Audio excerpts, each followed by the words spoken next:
यदि आपने किसी निर्दोष को दंड विधान किया है किसी पदवी पे बैठ के, या किसी असहाय असमर्थ को अपने बल के द्वारा रौंद करके तुमने धन लिया है, या छल कपट हिंसा के द्वारा तुमने धन लिया है, तो किसी दूसरे की जरूरत नहीं तुम्हारा नाश करने के लिए, वो धन ही पर्याप्त है। जो धन तुमने लिया है तुम्हें किसी दूसरे दुश्मन की जरूरत नहीं, वो धन ही तुम्हारा सर्वनाश कर देगा। देख लेना, खुद अनुभव कर लेना। इसी जीवन में तुम्हें अनुभव होगा कि मैंने बहुत गलत किया है। मरते समय तक तुम्हें बोध हो जाएगा कि तुमने क्या किया है।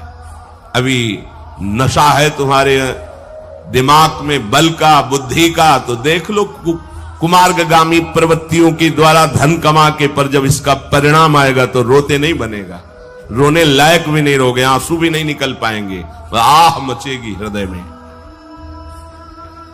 वो अपनी परिवार के पोषण के लिए इतना जलने लगता है कि तरह तरह की पाप की कमाई करके परिवार को सुखी करना चाहता है।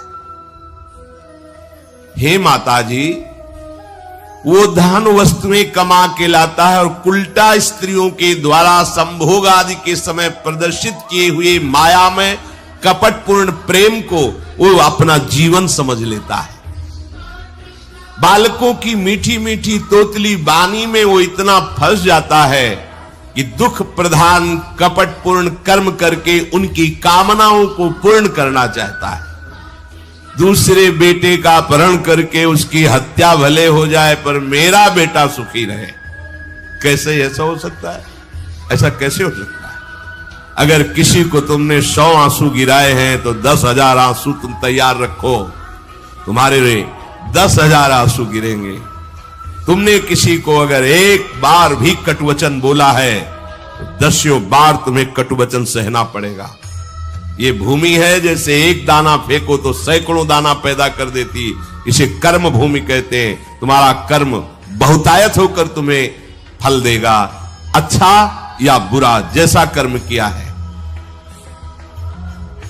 अब वो सोचता है कि धन के द्वारा हम अपने और अपने परिवार के दुख का नाश कर लेंगे। इसी में वो सुख मानने लगता है कि एन केन प्रकारेण दंभ कपट पाखंड झूठ हिंसा दुराचार व्यभिचार, कैसे भी हो धन मिलना चाहिए।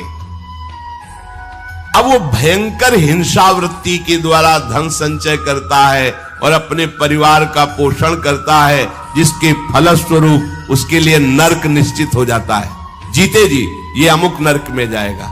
जैसे कानून है, आप हत्या करोगे तो अमुक केस लगेगा, उसका परिणाम आपको फांसी या आजीवन सजा, ऐसे पहले से निश्चित है। ये कर्म करोगे तो आपको ये नरक मिलेगा, ये कर्म करोगे इतने कल्प तक। वहां वर्ष नहीं चलते, कल्प चलते। स्वयं तो उनके खाने पीने से बचे हुए जूठे अन्न को खाकर सुख पाना, बच्चे का जूठा, परिवार का अच्छा लगा, मेरा परिवार, और वैसे ही दूसरे परिवार का नाश करके हिंसा करके वो धन कमाता है। जब ऐसा कोई करता है तो बार बार प्रयत्न करने पर भी दुख हटता नहीं, दुख बढ़ता चला जाता है। लोभवश वो इतना अधीर हो जाता है कि उसे जीवन भार लगने लगा। अब क्या करूं, कैसे करूं? क्योंकि अधर्म के द्वारा कमाया हुआ धन कभी शांति प्रदान नहीं करता, सदैव दुख बढ़ाता रहता है, विपत्तियां बढ़ाता रहता है। मंद भाग्य मंद बुद्धि वाला पूरा जीवन व्यतीत हो गया अधर्म करते हुए, अब आया बुढ़ापा, चिंता छा रही है, लंबी लंबी सांसें ले रहा है, कोई उससे बात नहीं कर रहा है। जिनका पालन पोषण किया है वही पुत्र परिवार उसको देखना भी पसंद नहीं करते। खूब खूब खास के थूकता है बुढ़ा, घर के बाहर सब गंदगी फैलाए है। अगर कहीं साइड में कमरा है, पिछवाड़े टाइप कहीं हो तो ऐसे रखे जाते बूढ़े बाड़े, इज्जत खराब होती। सामने ही प्रवेश होते, खांस रहे बैठे हैं, कोई उनका आदर नहीं करता। जैसे किसान बूढ़े बैल की उपेक्षा कर देता है, ऐसे परिवार वाले उसकी उपेक्षा कर देते हैं।